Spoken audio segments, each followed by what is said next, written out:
T'as même vous faire les meilleurs courriels du monde. Si personne les lit, si personne les ouvre, tu perds ton temps. C'est pourquoi c'est super important d'apprendre les différents processus psychologiques qui font en sorte qu'une personne va ouvrir ou non tes courriels. Donc, pour faire une histoire courte, il y a 2 facteurs qui influencent le taux d'ouverture de tes campagnes par courriel. Donc, il y a premièrement l'objet, donc le titre de tes courriels, et ensuite ça, il y a les attentes que les gens ont en face de vos courriels. Dans cette vidéo, je vais vous expliquer exactement qu'est-ce qu'il faut savoir sur ces 2 facteurs-là pour optimiser, voire doubler, peut-être même tripler votre taux d'ouverture.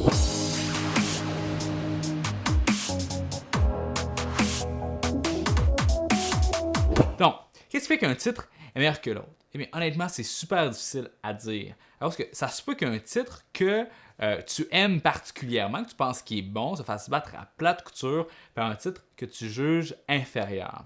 En fait, il n'y a pas vraiment de recette magique dans la création de titres d'infolettes. Il faut simplement tester qu'est-ce qui fonctionne pour toi et ton audience, à cause que toutes les audiences, toutes les entreprises sont un petit peu différentes. Donc, plein de choses qui entrent en jeu. Donc, c'est pour cette raison-là qu'il faut qu'on fasse des split tests. Des split tests, c'est quoi? C'est quand on envoie une variation A, donc un titre, à 25% de ta liste, un autre titre à 25% de ta liste, et on regarde le lendemain lequel des 2 titres a été le meilleur, et on envoie le reste à toute la liste. Donc, qu'est-ce que ça donne? Ça fait que 75% du monde sur ta liste vont avoir eu le meilleur titre. Sauf que non seulement ça, ça va t'avoir donné de l'information sur ton audience et quel type de titre va le mieux fonctionner avec ton audience. Donc, dans les prochaines minutes, je vais vous parler d'une grille qui va vous permettre d'évaluer un titre selon 2 facteurs.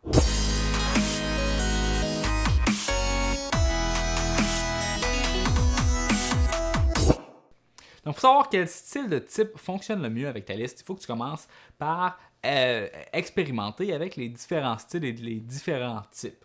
Donc, n'importe quel titre qui existe peut être évalué sur 2 échelles. Donc, la première échelle est l'échelle qui est descriptif versus vague, et ensuite, la deuxième échelle est l'échelle générique versus humain. Donc, un titre qui est vague peut être efficace à cause qu'il fait en sorte que la personne se rend compte qu'elle ne connaît pas quelque chose. Donc, si vous êtes comme moi, il n'y a rien de plus frustrant que de savoir qu'on ne sait pas. Hein? Et ça, c'est ce qu'on appelle un écart de curiosité. Et l'écart de curiosité, c'est une technique qui est super populaire sur les médias sociaux, là, les fameux link bait. Vous ne croirez pas ce que X, Y, Z. Bref, donc les titres qui font appel à un écart de curiosité peuvent ressembler à l'événement du week-end s'annonce bien. Donc, on ne sait pas c'est quoi l'événement, on veut savoir c'est quoi. Donc, voici une raison qui vous empêche de perdre du poids. On va savoir c'est quoi cette raison-là. Ou encore, simplement, j'aurais jamais dû faire ça. À ce moment-là, on ne sait absolument rien de ce que le titre veut dire. Par opposition, on peut prendre des titres qui sont plus concrets. Donc, ce week-end seulement 25 rabais sur toute notre marchandise. Ou on peut dire incapable de perdre du poids, c'est la faute du pain. Ou encore, merde, j'aurais dû faire du marketing par courriel plus tôt. Donc, dans ces exemples-là, dans le premier cas, on n'a aucune information sur le contenu des courriels, alors que dans le deuxième, on a une bonne idée de qu'est-ce qu'on va lire une fois qu'on va l'ouvrir. C'est sûr qu'il faut faire attention et ne pas induire les gens en erreur, parce qu'il n'y a rien de plus frustrant que d'ouvrir un courriel, puis de s'attendre à avoir quelque chose alors que le titre laissait entendre autre chose. Est-ce qu'un type de titre est meilleur que l'autre? Dans le sens, est-ce que précis c'est mieux que vague? Pas nécessairement. Quand je suis chez Voyage Arabien, on faisait des paris sur nos infolettes, donc on gageait. Et puis une fois, je me suis fait battre à plate couture et le titre qui m'a battu, c'était « Voguer vers vos rêves » ou « Voguer vers vos désirs ». Je ne me rappelle pas exactement. Mais moi, à mon sens, c'est un titre qui est absolument pourri. Parce que moi, j'aime ça quand c'est un petit peu concret, quand c'est pas un clickbait. Fait que moi, ce que j'avais mis comme titre, c'était quelque chose comme « Vous, un navire, 7 jours à Naples, Rome et 4 autres destinations, wow ». Donc, j'allais chercher la curiosité des gens, mais c'était quand même un petit peu plus précis, parce que je me suis fait battre à plat de couture et mon ego en a pris un coup. Ceci étant dit, j'ai quand même appris ma leçon et j'ai utilisé ce genre de test-là dans mes infolettes personnelles. Donc, dans le cas qu'on voit à l'écran en ce moment, j'ai pu gagner à peu près 3% de taux de clic, ce qui représente une augmentation d'environ 50%. Donc, depuis que j'ai incorporé ce genre de titre-là à mes tests, j'ai réalisé que parfois, il faut mieux être un petit peu plus vague que trop précis.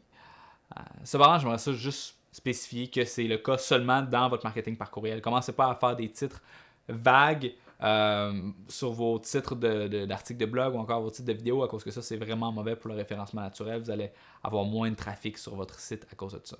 Donc, dernier point sur le sujet, j'aimerais aussi partager une tendance, une impression que j'ai, que les titres qui sont plus descriptifs auraient un meilleur taux de clic. Même si le taux d'ouverture est parfois plus bas, ceux qui l'ouvrent vont plus l'ouvrir. Vont plus cliquer, pardon. Pourquoi? Mais je pense que c'est une question de gestion des attentes. À cause qu'un titre qui est vague ou force à ouvrir le courriel pour savoir le courriel en retourne, alors qu'un titre qui est plus concret donne une raison non seulement d'ouvrir, mais également de cliquer. Donc, tout ça pour dire que le contexte dans lequel une personne ouvre son courriel va avoir un impact sur la performance du courriel en question. Donc, si l'intention est de faire que les gens cliquent dans votre courriel, peut-être, je dis bien peut-être, qu'un titre un petit peu plus descriptif va avoir un meilleur impact qu'un titre qui est plus vague. Sauf que je dis ça avec toute réserve à cause que je n'ai pas d'études scientifiques qui me back qu'est-ce que je viens de dire. Testez, utilisez votre gros bon sens. Et moi, c'est juste ce que j'ai pu voir à travers mon expérience personnelle. Donc oui, un titre peut être vague et précis, mais il peut également être soit générique ou soit humain. Donc, qu'est-ce que je veux dire par titre générique? Dis-toi que ça ressemble à n'importe quel autre courriel automatisé qui se retrouve dans ta boîte courriel. Donc, on va parler de titres similaires avec infolettre, avec le nom de l'entreprise, 2 points, et le nom de l'article de blog. Vente spéciale, jusqu'à 20% de réduction sur tout en magasin, ou encore nouveau rapport, le pain fait grossir. Donc, ces titres-là sont tous impersonnels et on s'attend clairement à avoir du contenu promotionnel quand on les ouvre. C'est clair que ce n'est pas un individu qui a envoyé ce courriel-là, c'est une entreprise. Donc, au contraire, un titre qui est plus humain va utiliser des pronoms je, tu, nous, vous, ainsi que des noms, des informations personnelles dans le titre. Donc, ça pourrait être Olivier, donc le nom de la personne. Donc, Olivier, j'ai un article, je viens de faire un article sur l'email marketing, peux-tu me dire qu'est-ce que tu en penses? Ou encore, je crois que cette offre, que cette vente va te plaire, Olivier. Ou simplement, rapport intéressant, pas de majuscule, pas de minuscule, tout en minuscule, pas de point. Donc, l'idée derrière un titre humain, c'est de faire en sorte que la personne méprenne ton infolette par le courriel d'un collègue. Parce que jamais un père, un collègue, va marquer vente spéciale tout en majuscule. La plupart du temps, il va faire des titres qui vont être beaucoup plus courts, comme mon dernier exemple. Peut-être 1 mot, 2 mots ou 3 mots qui n'utilisent aucune majuscule, aucun point et qui va directement au but. Donc, pourquoi est-ce que ça pourrait être une bonne idée de faire des titres qui sont plus humains? Eh bien, ça évite de primer, entre guillemets, négativement la personne avant qu'elle ouvre ton courriel.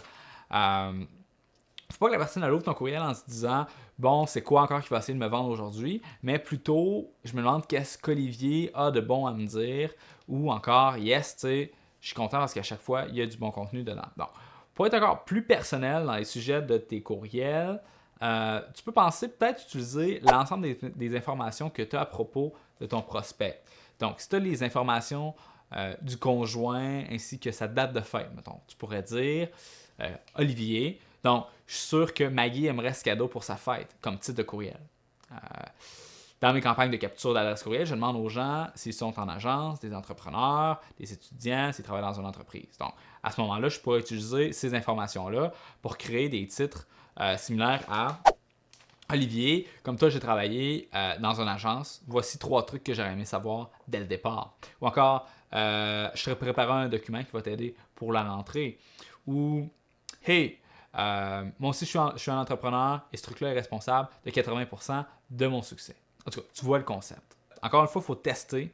Il se peut que des courriels plus génériques aient des meilleurs résultats que des courriels qui sont un petit peu plus humains. Ça dépend tout le temps de ta niche, ça dépend tout le temps de ton type d'entreprise. Je ne suis pas un devin, je ne te dis pas qu'il faut absolument essayer une approche. La seule chose que je te dis, c'est qu'il faut que tu mettes un petit peu tes idées reçues de côté et que tu l'essaies et que tu testes toi-même tes propres choses pour te faire ta propre idée.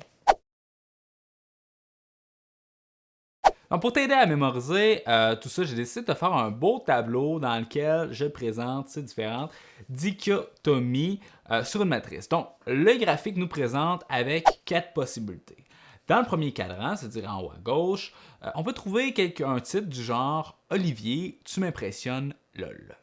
Dans le second cadran, donc en bas à gauche, on a quelque chose qui ressemble à événement à ne pas manquer, cette fin de semaine seulement. Donc, c'est très, très corporate et bon, ça pique un petit peu la curiosité. Dans le troisième cadran, donc en bas à droite, celui-là pourrait être très, très précis et dire 20% d'escompte sur tous les meubles entre le 26 et le 27 septembre prochain. Finalement, en haut à droite, ce qu'on pourrait faire, c'est avoir quelque chose de personnel et de précis et dire Olivier, voici comment faire de la publicité sur Instagram. Alors là, c'est très précis, on sait à quoi s'attendre et ça a l'air de quelque chose de personnel.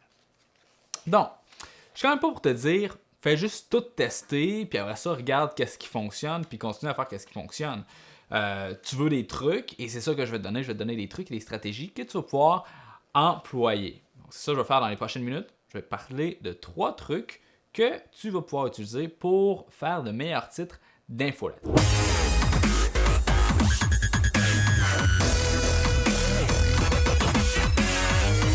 Premier truc, keep it short. De plus en plus, les gens ils ouvrent leur courriel avec leur appareil mobile, donc iPhone, Android, téléphone, etc. Donc, ça fait qu'il y a moins d'espace pour les titres. Si ton titre est trop long, il va se faire couper. En plus de ça, un titre qui est long n'est pas très, très humain parce que les gens sont paresseux. Donc, la personne elle va s'attendre à avoir de la publicité, elle va s'attendre à se faire vendre quelque chose. Et quand la personne s'attend à se faire vendre quelque chose, c'est plus difficile de lui vendre.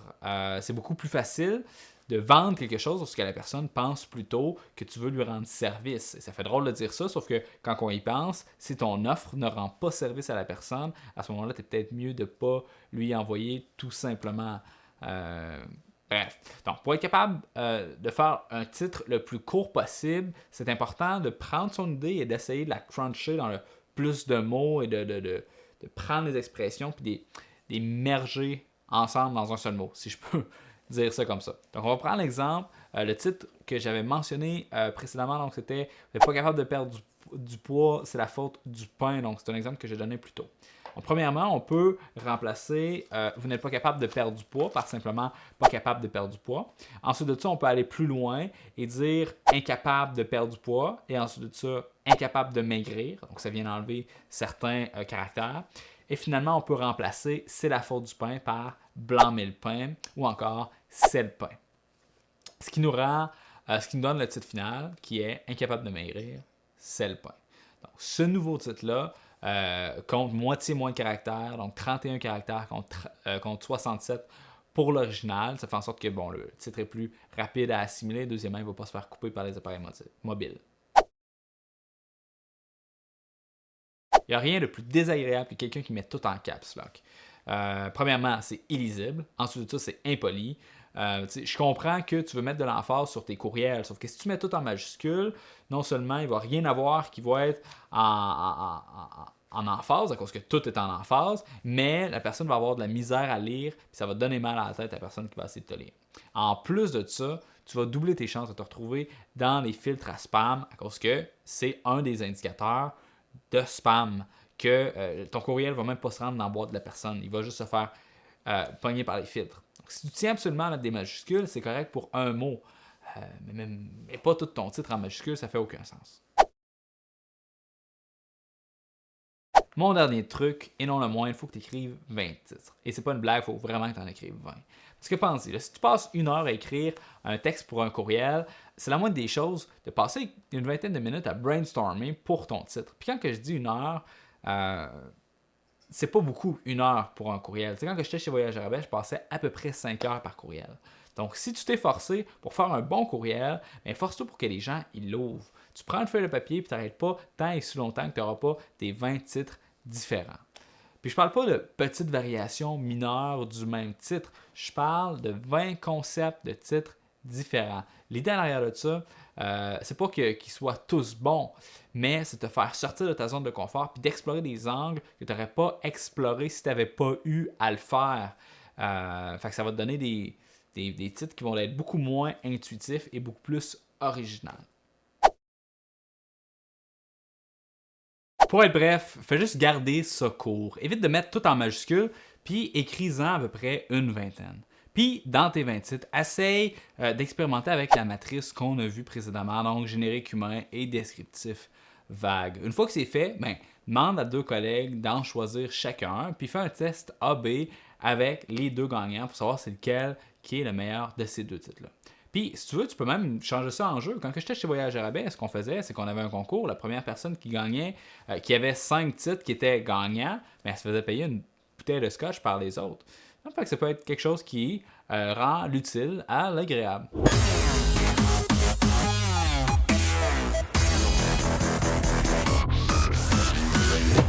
On vient juste de dire quelque chose qui est assez subtil mais assez puissant. En fait, il s'agit de la meilleure façon de s'assurer que les gens ouvrent tes courriels.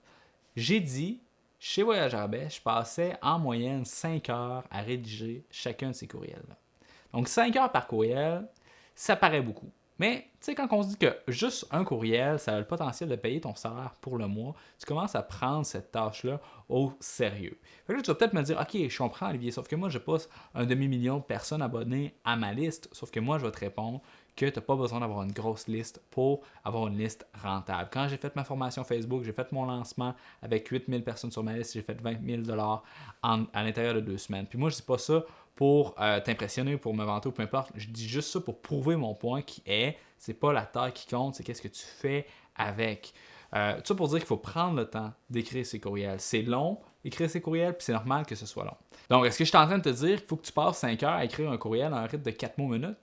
C'est sûr que non. En fait, ce que je te dis, c'est qu'il faut que tu te forces pour trouver un angle intéressant à ton courriel. Il faut que tu fasses de la recherche, puis il faut que tu synthétises le tout pour que ce soit le plus facile à assimiler possible. Il faut que chaque mot ait sa place, il faut que chaque phrase soit utile. Tu sais, écoute bien, là, si tu veux que les gens lisent, il faut tout le temps bien que tu t'écrives en te forçant. Tu sais, je veux dire, ça va paraître fou. Mais si tu donnes tout le temps de la valeur aux gens, quand par courriel, ils vont systématiquement ouvrir tout ce que tu vas leur envoyer, peu importe le titre. Le titre rendu là, c'est même plus important. OK, je répète. Si les gens retirent tout le temps quelque chose de tes infolettres, eh bien, ils vont attendre tes prochains courriels avec anticipation. Ça peut être un drôle de concept, ça se peut que tu ne me crois pas, sauf que check bien. Okay, quand j'étais chez Voyage à rabais, c'est un commentaire que j'avais à chaque fois que je donnais des conférences, parce que j'expliquais nos stratégies de marketing par courriel dans les conférences. Et il y en avait dans la salle qui étaient abonnés et ils me disaient tous j'ai beaucoup trop de courriels. First, oui, OK, les gens ont trop de courriels. Sauf que tout le temps, 3 ou 4 personnes que la personne prenait le temps de lire et Voyage à rabais en faisait partie. Elle me disait ça ou elle me disait chaque fois que j'ai un de tes courriels, je retire quelque chose. Fait que ce que je fais, c'est que je le prends, je le sauvegarde dans un dossier et quand je suis en pause, quand je suis aux toilettes, quand je suis dans l'autobus, je les lis et je prends la peine de regarder l'ensemble du contenu. Donc peut-être que l'idée que les gens prennent le temps de lire des courriels commence à être un petit peu moins bizarre. Je sais que c'est pas facile, mais il faut commencer à changer un petit peu sa façon de concevoir le email marketing et revoir ses idées conçues. Donc, je me répète, les gens prennent la peine de lire les choses qui valent la peine d'être lues. Donc, si tu écris tes courriels avec sérieux, tes courriels avec générosité, ben, tu peux être sûr que tu vas aller chercher l'attention des gens. Puis là, moi, je dis sérieux, pas à cause que je veux que tes courriels soient corporate ou de nature sérieuse. Hein? Tu le sais très bien, si tu es sur ma liste, que j'aime ça, ajouter une bonne dose d'humour bien placée. Je dis sérieux parce que je pense qu'il faut prendre sa liste sérieusement. Parce qu'une liste de courriels, quand on y pense, okay, c'est une liste de relations. Il ne faut pas prendre les gens pour des cons, il faut leur donner du respect, puis en retour, ils vont te donner du respect. Anyway, fait que là, je suis un petit peu en train de digresser. On va revenir à nos moutons et on va se reconcentrer sur augmenter le taux d'ouverture. Donc, tout ce que je viens de dire peut se résumer comme ça. L'objectif de ta liste de courriels est d'aider les gens à accomplir leur quête personnelle, tout en tissant une relation serrée avec vos interlocuteurs. Donc, pour être capable de faire ça, il faut rapidement offrir des résultats aux gens qui sont abonnés sur ta liste. Fait que ce que je vais faire, c'est que je vais te partager 3 types de courriels que tu peux utiliser dès aujourd'hui pour fidéliser tes abonnés et faire en sorte qu'ils vont ouvrir tes courriels à chaque fois, peu importe ton sujet et ton titre d'infolettre. Dans ce courriel, tu as 2 objectifs. Le premier, c'est d'aller chercher de l'information sur ton public cible parce que tu veux connaître leurs besoins, leurs incertitudes, leurs désirs, leurs frustrations pour être capable de mieux leur parler. Tout ça en lien, bien sûr, avec votre produit ou service. Et le deuxième objectif est de montrer à ta liste qu'il y a un humain en arrière et qui se préoccupe de eux. Donc, tu veux établir un dialogue, tu veux établir une relation. Comment est-ce qu'on fait ça? C'est relativement simple. Donc, il faut envoyer un courriel aux gens où, tu les remercies d'être sur ta liste. Ensuite de ça, 2, il faut indiquer ton intention de les aider le plus possible. Et ensuite de ça, il faut 3, justifier pourquoi est-ce que la personne prendrait le temps de répondre. Et finalement, il faut faire un appel à l'action et demander à la personne de répondre à votre courriel ou de remplir un sondage. Donc, tu peux faire ce genre de courriel aussitôt que la personne s'abonne, avant de faire un lancement de produit ou encore suite à un lancement de produit pour avoir de la rétroaction sur le produit en question. Donc, un exemple rapide pourrait se lire comme ça. Donc, bonjour Olivier. Merci de m'avoir laissé votre adresse. C'est toujours un plaisir d'échanger avec d'autres passionnés du web. Alors là, c'est la partie remerciement. Considérez-moi un peu comme votre conseiller en marketing numérique privé virtuel. C'est la partie où on dit à la personne qu'on veut l'aider. Comme vous le savez, j'aide les gens dans leur stratégie à travers mon blog. Seulement, pour ce faire, j'ai vraiment besoin de savoir quels sont les défis que vous avez à surmonter présentement dans votre entreprise. Ça, c'est la partie où on justifie pourquoi que la personne devrait nous répondre. En d'autres mots, je vous serais reconnaissant de prendre une minute pour me répondre et me dire si j'avais une baguette magique et que je pouvais faire disparaître un problème auquel vous devez faire face en lien avec votre marketing, ce serait quoi? Je suis sérieux, répondez-moi. Ça, c'est l'appel à l'action. Qui sait, j'ai peut-être vraiment une baguette magique. Donc ça, c'est une autre raison pour que la personne te réponde et ça rajoute un petit peu de personnalité. Alors, au plaisir, Olivier Lambert, donc, on met la signature à la fin et c'est pas plus compliqué que ça. Si tu veux un exemple concret, j'ai mis dans la description 2 courriels. Donc, le premier courriel, c'est le courriel que j'ai envoyé automatiquement aux gens suite à leur inscription, justement pour qu'ils me répondent. Et le deuxième, c'est celui que j'ai envoyé avant de faire mon plan de cours pour mon cours en ligne sur le marketing par courriel. Donc, si tu as fait le premier courriel comme du monde, tu es censé avoir une grosse liste de frustrations, désirs, etc. sur ton sujet. Donc, ton objectif, c'est de condenser tout ça puis de dégager les 5 à 6 grandes problématiques que les gens ont. Ensuite de ça, il faut que tu écrives du contenu qui répond à chaque problématique et tu fais un gros courriel sous forme de questions-réponses que tu envoies aux gens. Donc, encore une fois, sous cette vidéo, je vais te donner un lien vers un courriel que j'ai envoyé aux gens suite à leur inscription. Pour ton information, ce courriel-là a un taux de clic de 25%. Donc, 25% de taux de clic pour un courriel, c'est pas pire pantoute. Donc, le même concept s'applique avec des outils. Donc, à la place de pointer des articles de blog, je pourrais envoyer les gens sur des outils ou des ressources dans ma niche. Et si vous êtes dans une niche qui est plus technique, ce que vous pouvez faire, c'est que vous pouvez envoyer les gens sur une liste d'équipements, donc caméras, accessoires, ordinateurs, etc. Et ces équipements-là peuvent lier vers Amazon. Ce qui est le fun avec Amazon, c'est qu'il y a un programme de partnership où vous avez une commission chaque fois qu'une personne achète. Anyway, il ne faut pas abuser de ce genre de courriel-là, ce genre de courriel de ressources-là, mais si vous en envoyez peut-être une fois par mois ou une fois par 2 mois, c'est très très bon pour votre engagement. Ensuite de ça, il y a le courriel actionnable. Dans ce type de courriel-là, ton objectif, c'est d'offrir le plus de résultats concrets à quelqu'un en moins de 10 minutes. Donc, idéalement, qu'est-ce qu'on fait habituellement? C'est qu'on prend une des problématiques les plus populaires qu'on a eues lors du premier courriel et on offre les meilleures solutions à cette problématique-là. Donc, l'idée, c'est d'associer tes courriels avec quelque chose de concret, quelque chose qui est utile. Donc, ça peut être aussi simple que de donner une recette, une feuille de workout ou encore une checklist de choses à faire. Donc, dans mon cas, ce genre de courriel-là pourrait prendre la forme de courriel où j'explique comment utiliser un outil particulier ou encore une routine que je déconstruis, comme comment est-ce que je fais ma recherche de mots-clés, par exemple.